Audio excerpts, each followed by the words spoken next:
So thank you once again for everyone joining us today, and I am going to pass things over to Shanza to introduce our lovely speakers today. Thanks, everyone. Thank you so much, Shannon, for getting us started. It will now be my pleasure to introduce our speakers. So for our opening talk on opening more collaborative files, we have today with us Brian Galbraith, Carolyn Warner, and Michelle Milton. Brian is the owner of Galbraith Family Law, which has 6 offices in Ontario and 16 collaborative lawyers. Brian is the president of the International Academy of Collaborative Professionals and has served on its board for several years. Brian has helped train hundreds of collaborative professionals and conducted workshops on the international stage. He has served on the board of the Ontario Association of Collaborative Professionals and was instrumental in its formation. Brian was the chair of the Trainers Committee in Ontario for several years. He continues to serve as the president of his local practice group. He is also a mediator. Next up, we have Carolyn. Carolyn is a fully trained collaborative family lawyer and is one of the junior managing associate lawyers at our firm. She has a knack for developing creative solutions unique to each client's situation. Carolyn has been practicing family law exclusively for over 10 years since her call to the bar in 2011.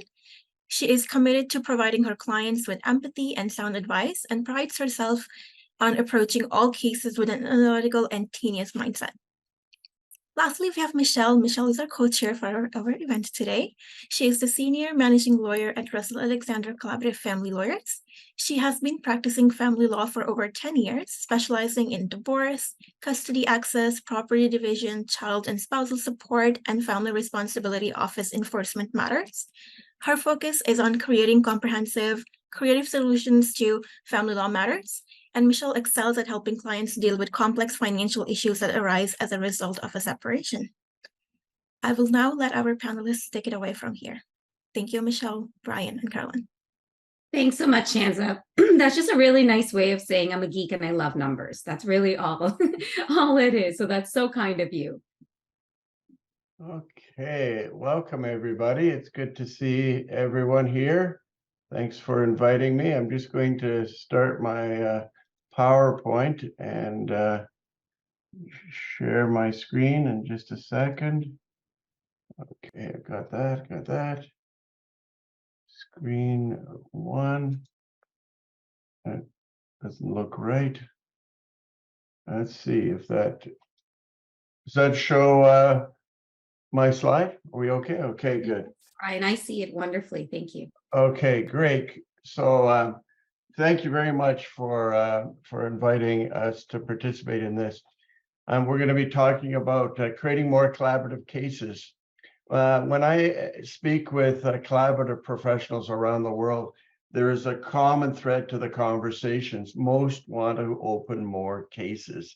There are very few folks who have a full practice of collaborative cases and don't want or need any more. Michelle and Carolyn, do you want more collaborative cases? Where's Absolutely. Michelle? There they are. Do you want more collaborative cases? I absolutely do. I personally love the mix, but I think collaborative is such a breath of fresh air. And it really gives clients a ability to take hold of their own process, which the court process does not.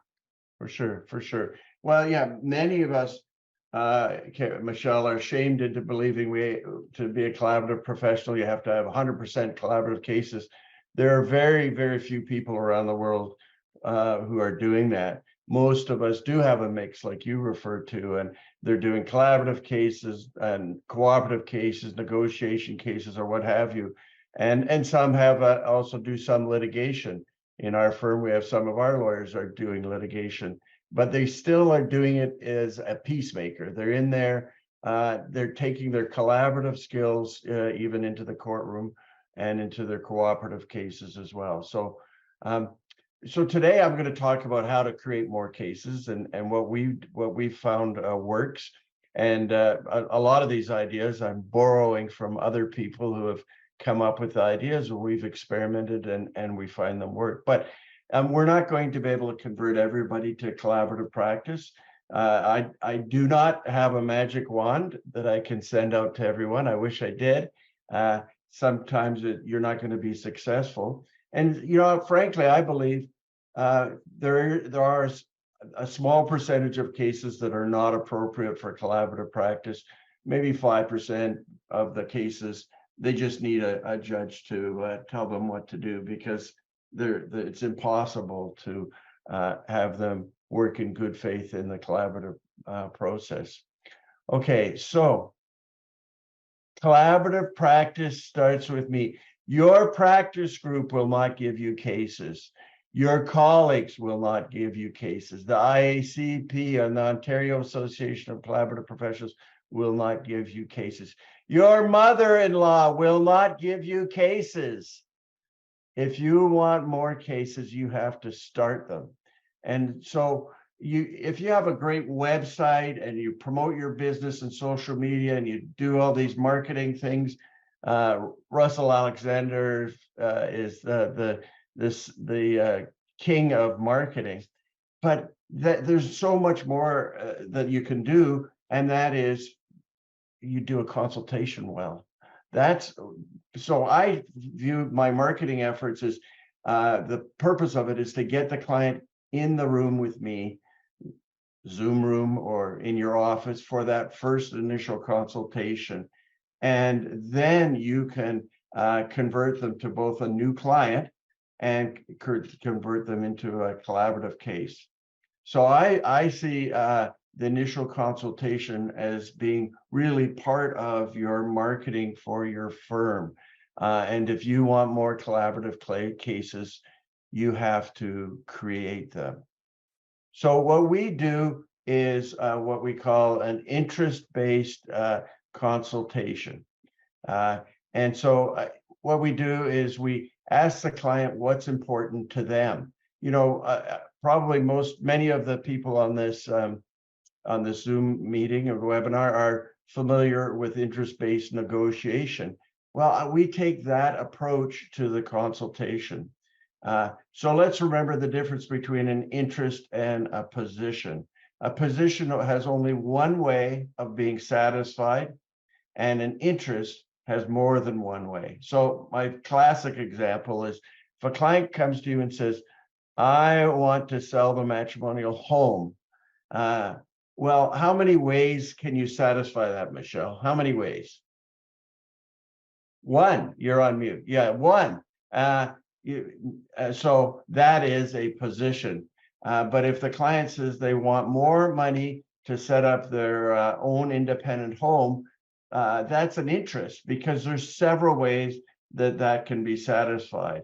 You can get a second mortgage, they can sell the home, they can liquidate some savings, they can borrow money from friends and family, on and on and on. There's a lot, they can rent, right? So that is a position. An interest. That is an interest because it has more than one solution. So in the consultation, that's what we're doing. We're trying to, get at the client's biggest worries, concerns, priorities, values, motivations. What's underlying their feelings about the situation? It's more than just their position. We want to understand what's important to them. And so that's a little bit of a different approach. You want to get to the root of the matter. Lawyers are trained to issue spot. And what I mean by that is we're looking for the legal issues and the evidence we need to support our legal position. We're constantly trying to discover the facts that will support our client's legal position. What we're trying to do instead of that is interest spot, not issue spot, interest spot. What are their core concerns? What are their interests and goals? What is important to them? So that we can, once we understand what's important to them, then we can propose collaborative practice as being the process that will help them achieve their goals. You see, you have to first understand what's important to them, and then you can explain why collaborative practice will help them achieve their goal. So what are some questions that you asked during the consultation, Carolyn or Michelle? We'll start with Carolyn. to get at the client's core concerns, their interests? What are some of the questions you might ask? Open-ended questions. Yeah, I usually will ask them what are their biggest concerns, what their fears are. It's perfect. What about you, Michelle? Yeah, around the same thing. Usually I'll get a bit of a detail and I'll ask them, where do you see this going? What would you like at the end of the day? What's the most important thing to you? Yeah, I would stay away from what you want it to look like at the end of the day, because that might steer them to one solution. But I like the idea of, what's important to you? What are the values? Here are some questions that I think are helpful. And they're very direct questions that we ask about their underlying core concerns. I used to try to finesse it, and now I don't. I just bluntly say, what's important to you? What's going on for you? Is there anything else? Tell me more about this. Let's get to the root of what's going on here for you, so that we are more likely to. It's a better way of trying to get to the core concerns.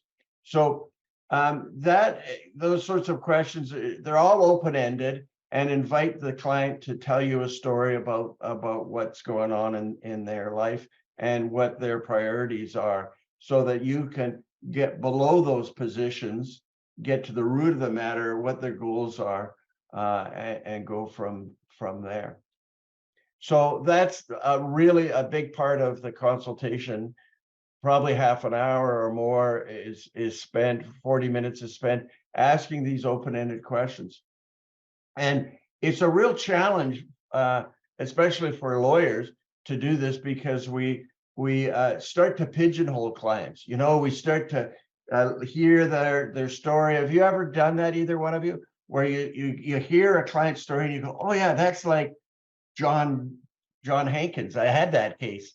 And then you sort of shut off your sense of curiosity, and you start to just check boxes and what is the information. Have you ever done that, Michelle? Absolutely. I think it's human nature to start to do that, right? We want to be able to bring this back to something that we know. And every case is unique. You have to remember that every case is different, and you should be looking for something creative. That's the word I like the most. We can't pigeonhole people. We have to be creative about each and every client's case. I think dead on. I totally I'm with you. And it's a challenge, especially as we get a little bit older, and you've had hundreds of cases under your in your case load over the years. It's easy to start pigeonholing, but we need to come to every consultation with a sense of curiosity, because this person, we've never met this person, we've never heard their story, and we need to really try to be curious as to what's important to them. Here's another question that we ask, which is, what do you hope your life will look like, when everything's settled? And what this can be sometimes awkward for lawyers to ask this question, and it's because it's a big question, but it's really powerful. So let's do a quick role play. Michelle, you're the client. Got it. You're the client, and you're meeting with me. I'm your potential new lawyer at an initial consultation. So just pretend you're a client. I'm going to, just in about 30 seconds, what do you hope your life will look like, Michelle, when the dust is settled, maybe 3 to 5 years after this matter? Wow, that's a really interesting question. I hadn't even really thought about it. I'm so embroiled in the now, but really the most important thing to me is the kids. I want my kids to be happy. I want them to be healthy. I don't want them to be affected by this. And that's emotionally and financially. I want us to have a place to live. I want us to be in the same school district. I want, stability.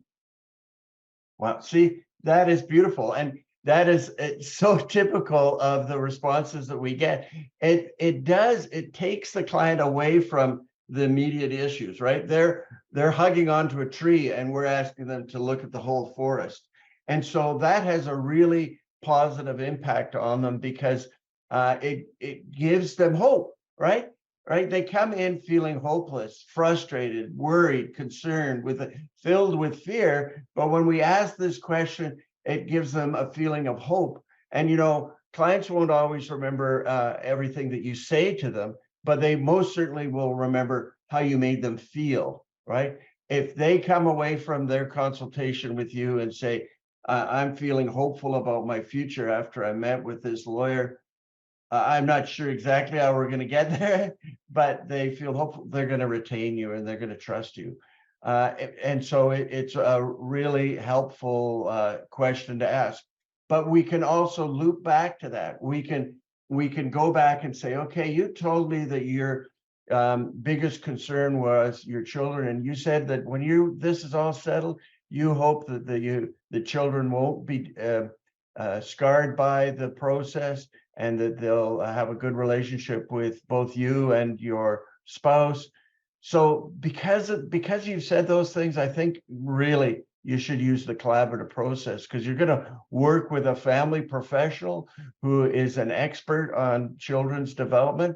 They can give you advice about your best interests of your children, and then you'll work to develop a program, a plan going forward that it helps support your children's overall development and growth. And in collaborative practice, we're not about blaming each other, or the spouses blaming each other, or say hurting. It's always forward thinking and minimizing the conflict. It's the best thing for your children, collaborative practice. And that's what you said you wanted, right, Michelle? You said you wanted your kids to be feeling good and in a good place and happy, and right. You're right. I'm so embroiled in hating him, but you're right. The kids are, at the end of the day, the number one for me. Perfect.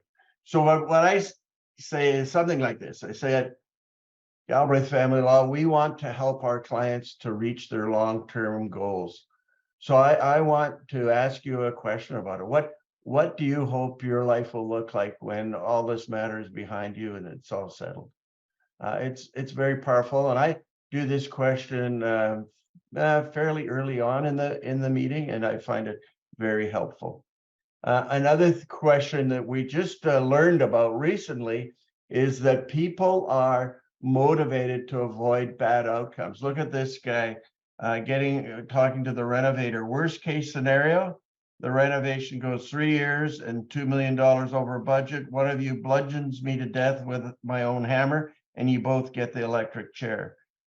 So that definitely would be the worst outcome for a renovation to your house. But with our collaborative cases, or our divorce cases, their worst outcome might be, I don't want the divorce from hell. I don't want to spend $200,000 in legal fees and it drag out 3, 4, 5 years. Or their worst outcome might be that they're fearful of ending really damaging the children, or maybe their worst outcome is I don't know.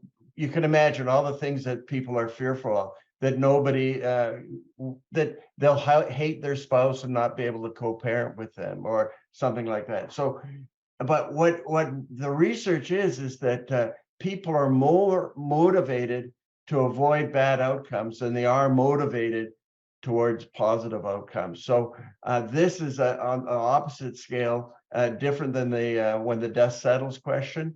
And it's saying, look, okay, if you're fearful of having a long drawn out battle, I'm sure going to recommend you consider using the collaborative process. My experience is that it's cost effective. Most cases are resolved in 6 to 9 months. I think it will be your best way going forward. Are you ready to retain me to do a collaborative case, right? So that's it. So what you're asking, what the client wants to know is what's in it for me. Now, what a lot of times people do, professionals do, is they launch into why collaborative is the best process, and they don't actually discuss what the client's interests are. They understand their interests, but instead they forget about them when they start recommending collaborative process. So if they're not worried about the costs, then you don't want to talk about collaborative practice related to cost. Does that make Carolyn? Are you going to do that? No. No, you're not going to do Makes no that. sense. If they're not worried about parenting issues, you know, we had a lawyer here many years ago, no longer with our firm. He assumed that the parenting issues were the most important and most contentious, and that's not always the case. Many parents have no parenting issues. It's the support issues or the property issues. They compare it together. So you need to listen to what your client's interests are, and then explain why collaborative practice will meet their core concerns, their interests, their goals. So you're customizing your recommendation. It's not a generic recommendation. You're not just saying collaborative practice is the best because of this, this, this. No, you have to say, based on what I've heard you say, this is why I think collaborative practice is the best for you. And then, like I said, another way is to say, you look at their long-term goals and say, you know, you said in the long term, you hoped your life would look like this. Well, if you want to achieve that goal, this is why I would recommend collaborative practice. Or you could tie it into them avoiding the worst case scenario. And you can say, you told me you wanted to avoid the long drawn out court battle. Well, that's why I'm going to say, let's use collaborative practice. And don't give them a whole bunch of options. You don't say, well, you can do this or that or this or that. Clients want leadership. They want you to help them, right? They want you to make a solid recommendation, a recommendation that's customized based on their needs and wants. So you need to explain all the process options, but when you go to make that recommendation, show leadership and tell them the way it is and which process you think's the best. And Brian, just on that note, I think you made some great points. I also like to tie it back to the professional team. So if in this case, my client is really worried about the children and their mental health and their ability, I like to say, look, you know, we're going to also have a family professional. And that family professional doesn't just finish after this process is done. You may have a 2-year-old and you may need to touch up in 3 years when they start school or, you know, when they start university. And that person can be with you to assist you all the way through if you would like. Or, you know, let's say I have a client who has, for instance, concerns that their partner is hiding income. I'll let them know that we'll have a financial professional who's a neutral third party who's going to go through everything and make sure that they collect everything so that both parties understand what's going on with the finances. That's fantastic. You're getting it. You're doing it.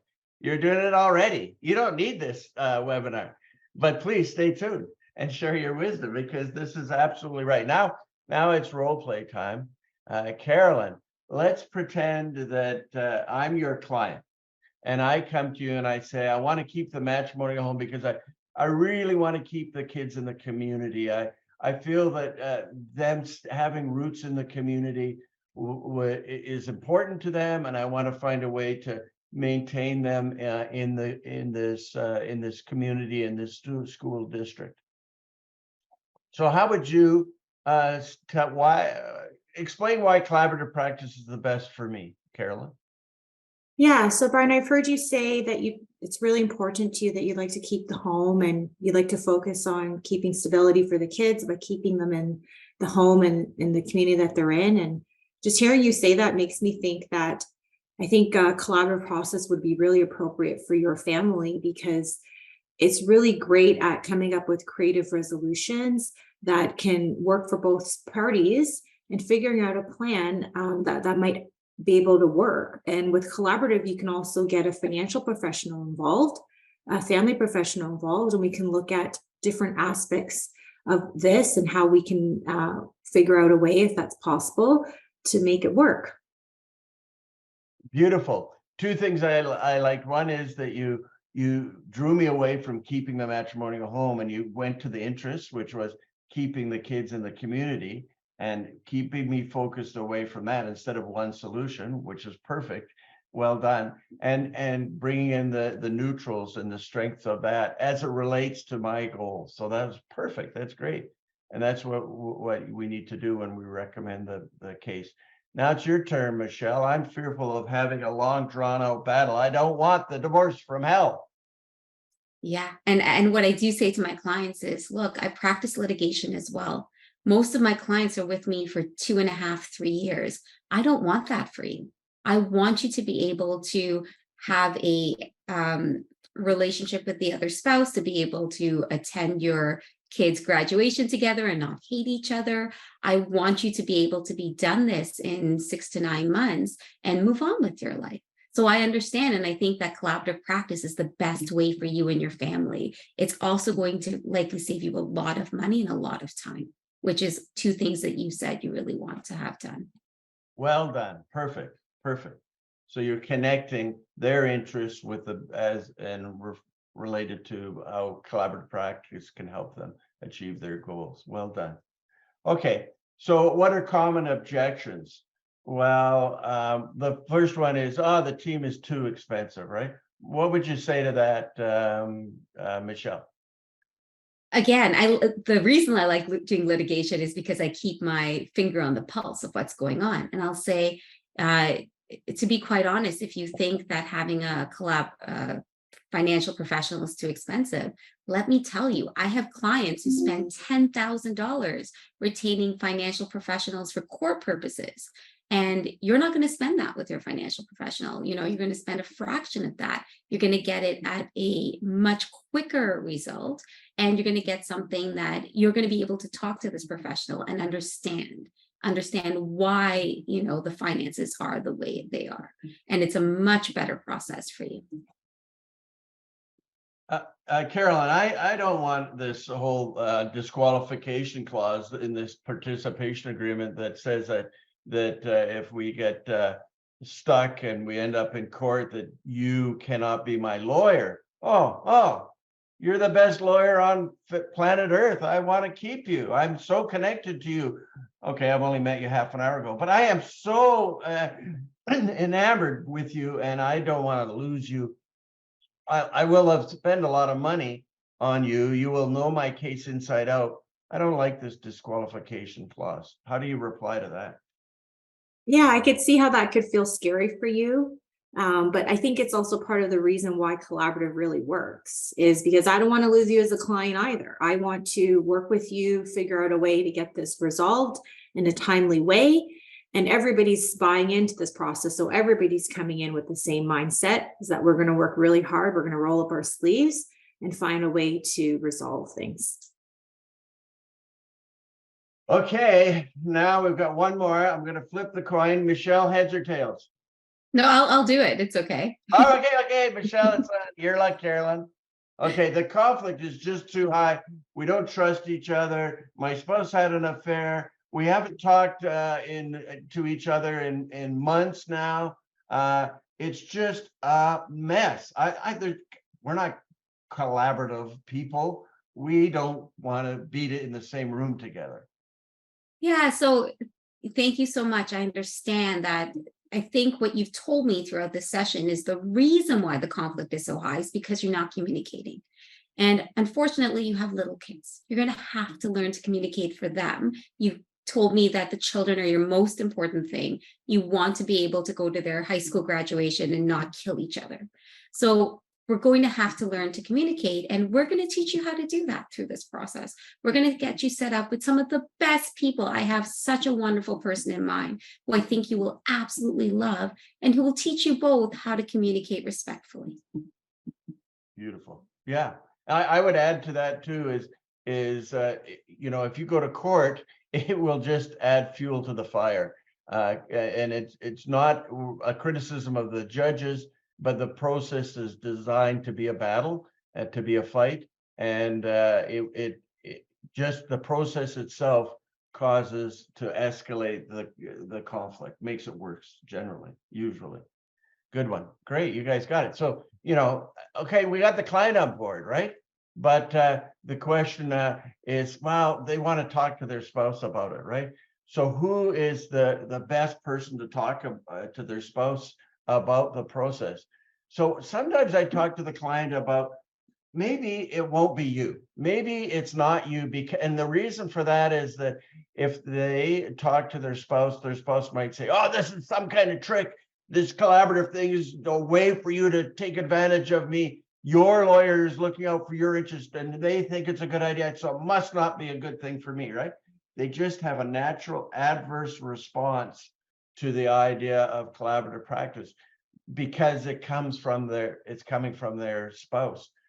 So sometimes it's a third party, like a family or a friend, someone who's trusted, because then they don't get that, amygdala hijack where they become defensive. They can listen to the idea and consider it with their prefrontal cortex, and not be defensive.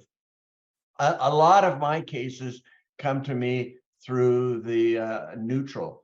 Often what people are doing to create collaborative cases is sending the parties to a neutral right at the beginning, even before you have a participation agreement signed, and getting them to start doing some of the work, and then eventually,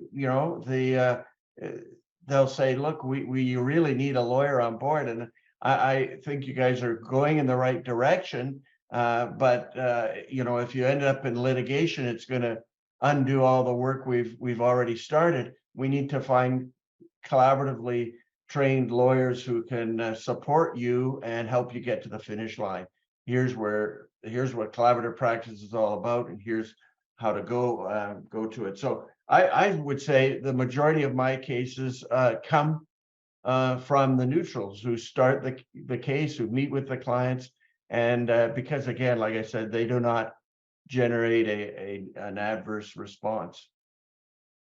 So you need to think about that. So that's one of the things I'd say is talk to your client about this. Spend 15 minutes asking them questions about their spouse. What's their concerns? What are their priorities? How do you think they're going to respond to this proposal? And then, okay, maybe your client says, "You know what, I'm the one who needs to talk about it." Well, if that's the case, then role play it. Ask the client, let's pretend you're going to meet right now with your spouse. How are they going to respond to you proposing collaborative practice? What's that going to look like? And practice it. You practice it so that when they're in this situation, they've got some prepared responses. They're ready, right? I mean, none of us do a webinar without preparing, right? We do our homework so that we're ready for it. And this is similarly, I encourage the clients to practice having that really difficult, awkward conversation with their spouse about the process. And it seems to work for often. Okay, here's perhaps the best idea. You create an email with your client, which is addressed to your client. Okay, so the email is to your own client. It's not a letter to the other party.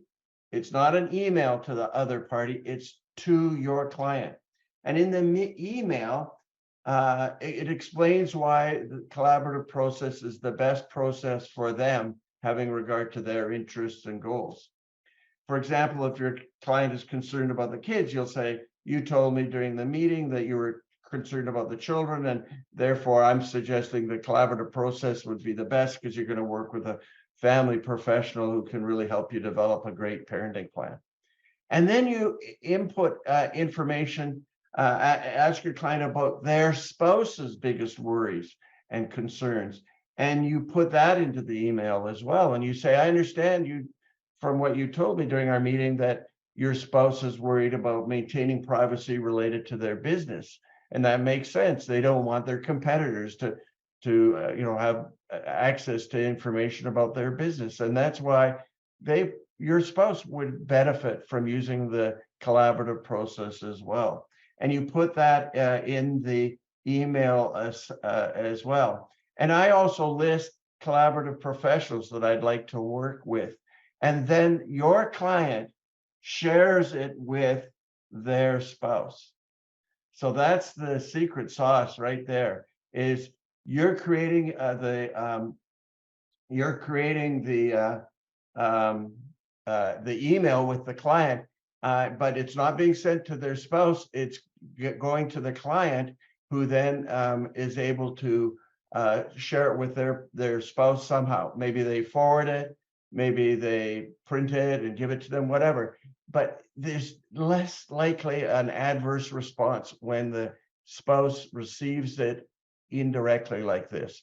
It's not on letterhead, it's not all legal jargon, it's an email, and it's almost like seeing somebody, there's sort of this voyeur thing. They're seeing an email that's not addressed to them, and it works. I don't know. I'm not a psychologist. I'm not a psychologist either, but you're right. And the other thing I like to do, Brian, is I like to put in the website of our collaborative practice and say, here are some lawyers, but direct them to the collaborative practice website. Because if they go to a different lawyer who doesn't do collaborative practice, it may undo all the hard work you've done.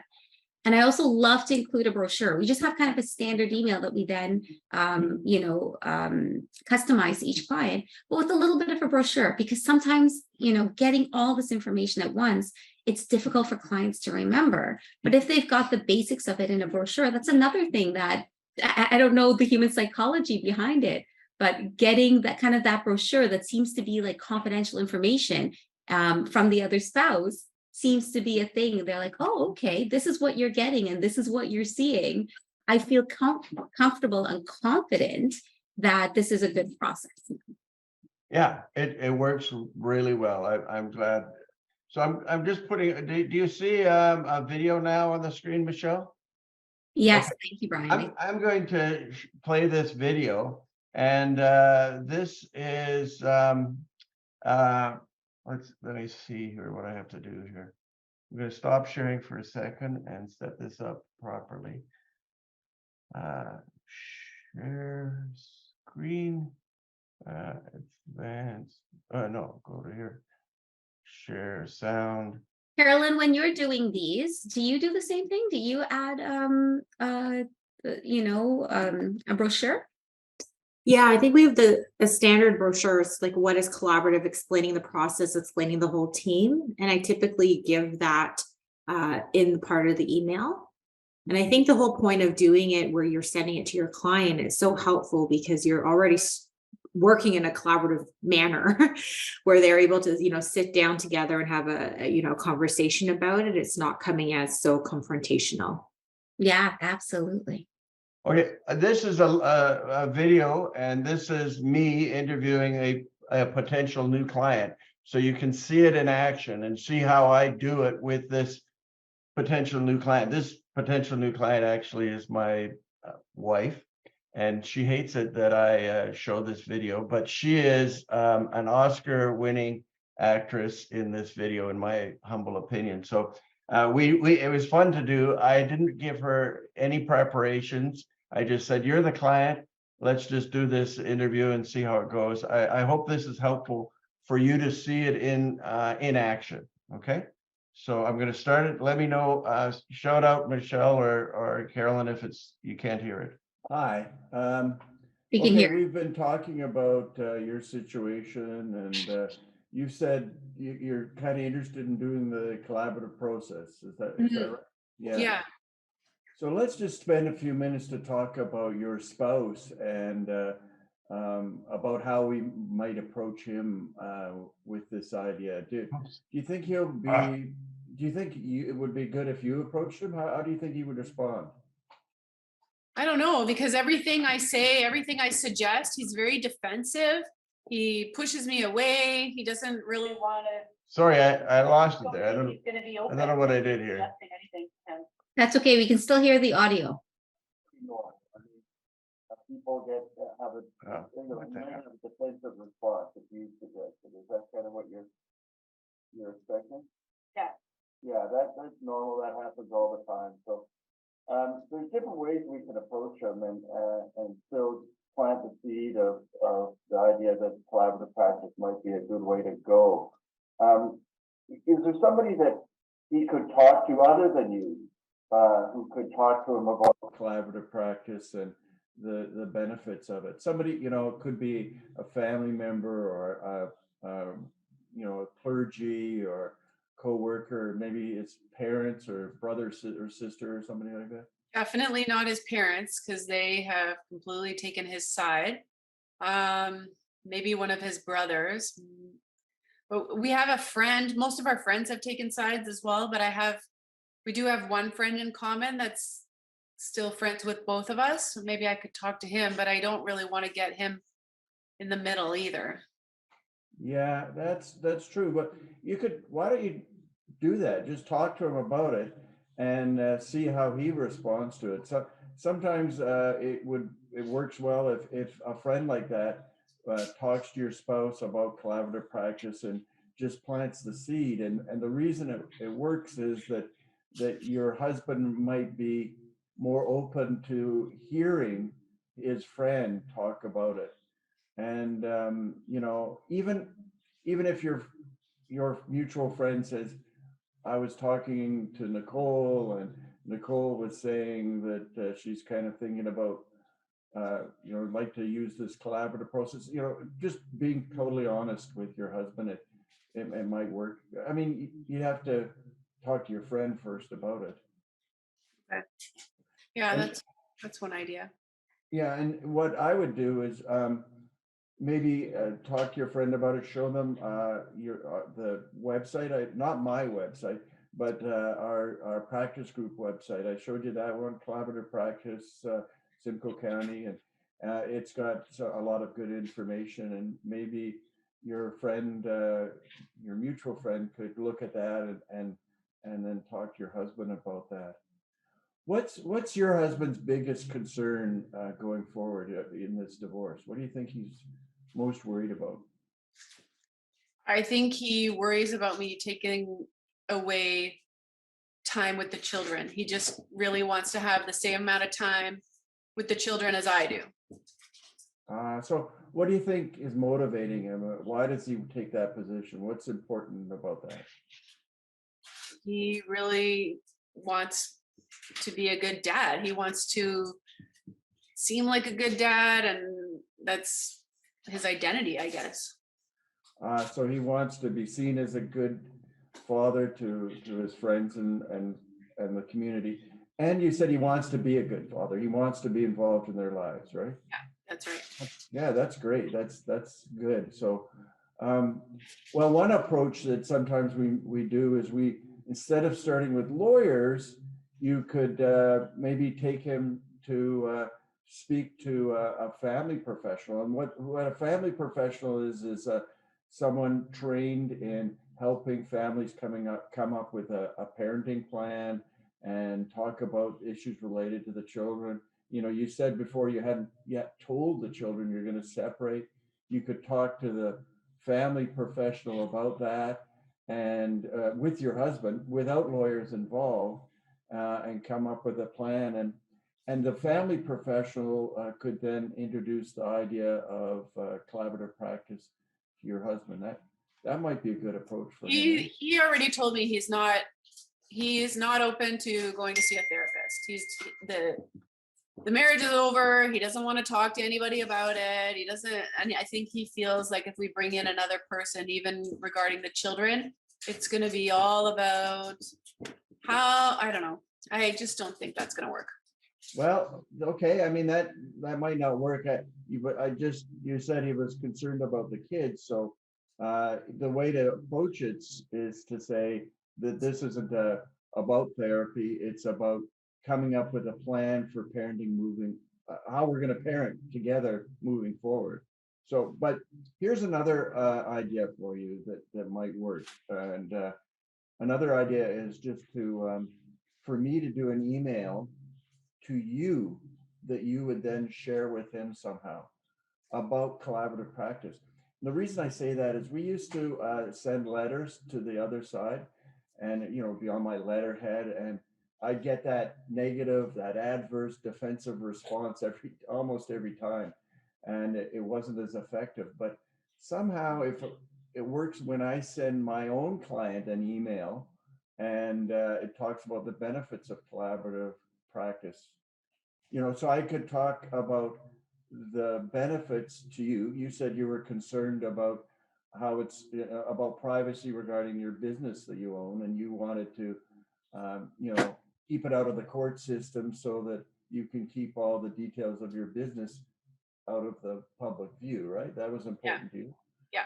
I could explain that in the email to you, and then you said that his biggest concern was the children. So I could talk about the benefits of the collaborative process, because you can work with a family professional who can help develop the best plan for your children's, and that everybody has a voice in coming up with a plan that works for the whole family. That might interest him, right? You said that was his concern. Yeah, that's a good idea. Also, we have quite a few friends who have gone through divorces, and they've all gone through the court process. So just anything he's hearing from other people will be like, just do the court process, or this is what you do. You just file your documents. And so I'm not sure how to get him away from that.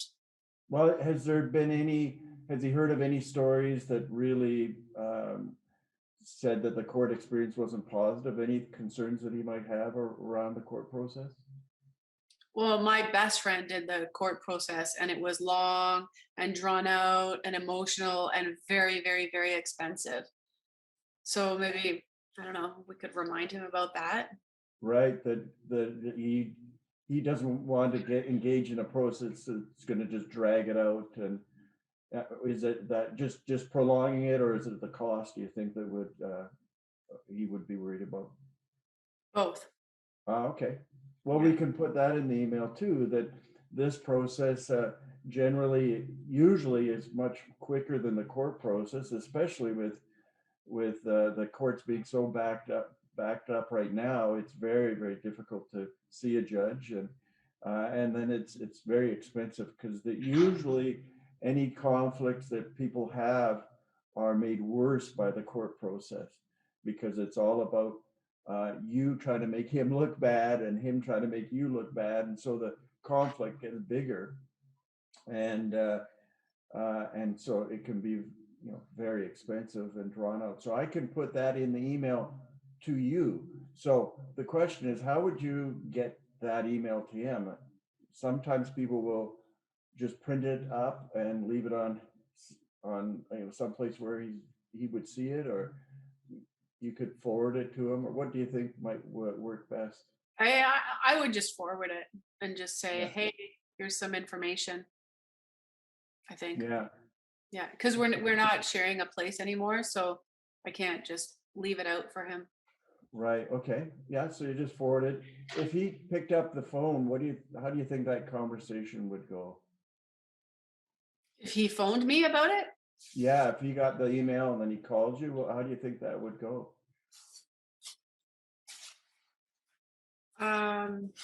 Well, it depends if he was open to the process or not. I would probably just talk about the same things you would put in the email. Yeah. Do you want to? Sometimes it helps to role play that conversation.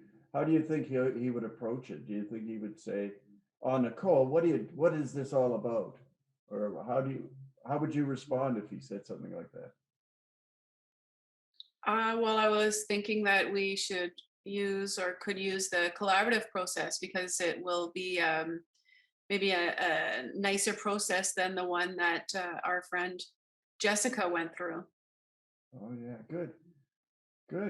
That's good. And it's important you say it like you said it to me, very calm and not attacking. And that's a good approach, just to talk about it calmly and remind him about what Jessica went through, because it was tough for her, and he knows that.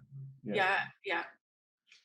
And the other thing is, you could say, I don't want to get into a fight about the kids, right?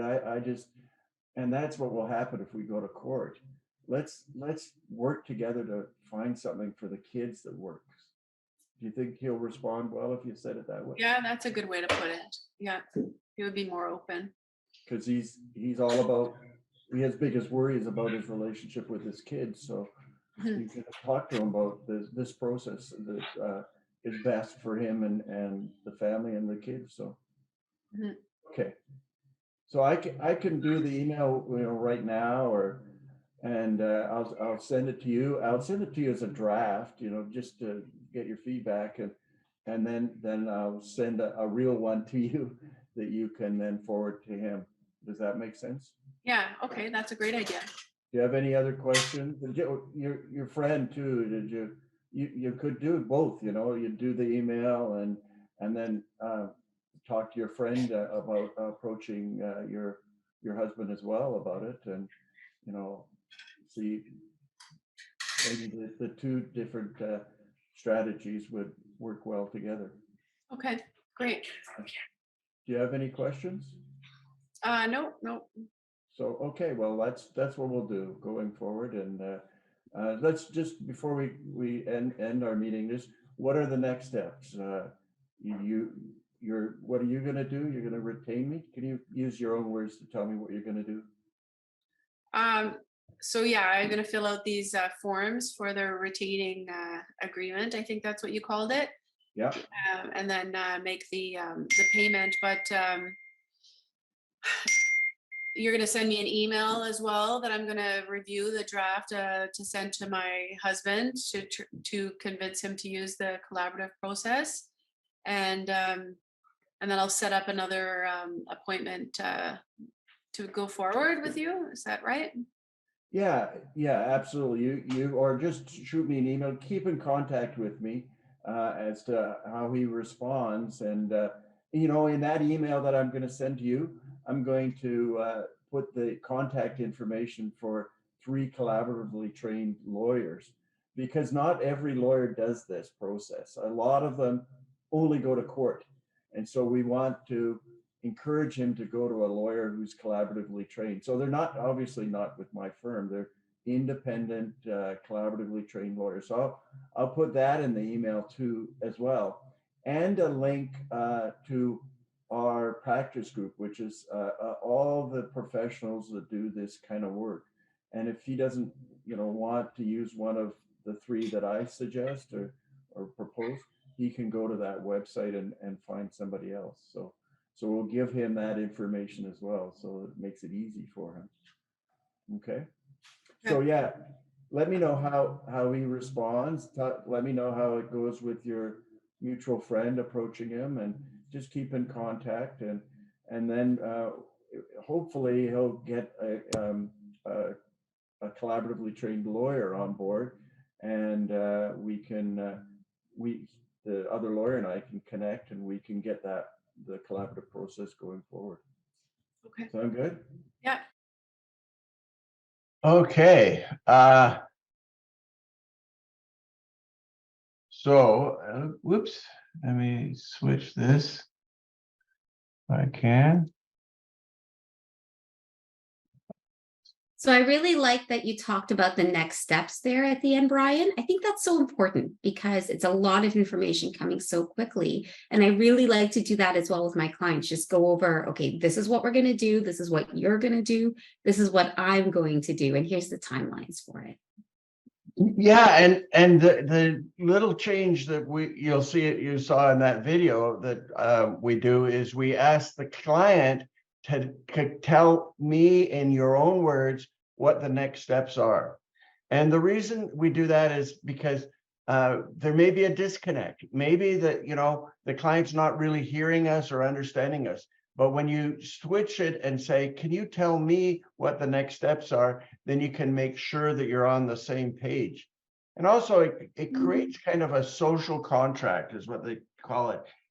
It's more likely that if the client says, these are the next steps, this is what I'm going to do, it's more likely that they'll follow through with it and do those next steps. So I encourage you to keep doing that, what the next steps are, but get the client to speak to it. That's a good point. Thank you. I like that recommendation. I picked up on that right away. So I'm glad you went over it. Sort of reminds me of like informed consent with doctors. Yes, absolutely. You're right, Carolyn. Yeah, for sure. Okay, we're almost out of time. It's 10:30. My bottom line is collaborative practice starts with me. If you want to create cases, you need to do it. You can't wait for somebody else to give you cases. You need to make it happen. And so I just want to thank Russ and all of you for letting me participate. It's been really great fun. And I want to support, I've already provided my donation to the Abrigo Center in support of the fundraising campaign that you've launched.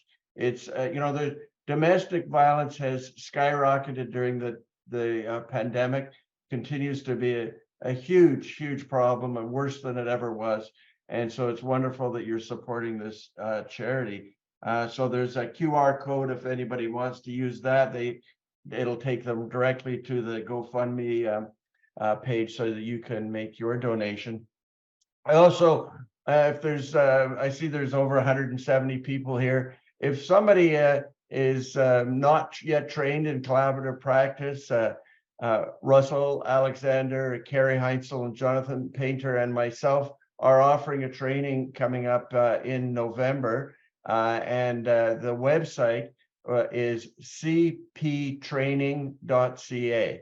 Maybe you could put that in the chat for everyone in case if you haven't received your training, it's on Zoom, so you can do it from the comfort of your office or your room, your home, and get the training so that you can participate in collaborative cases. So thank you very much for inviting me. Thanks for your input, Michelle and Carolyn. I appreciate it.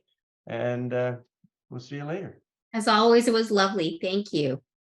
Thank you, Brian. That was so informative and engaging. Even for me, like, I know so much more about collaborative now than I did before.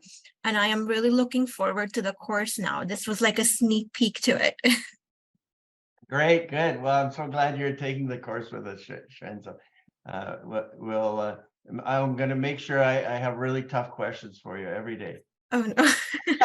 I'm ready for it. Right, good, right on.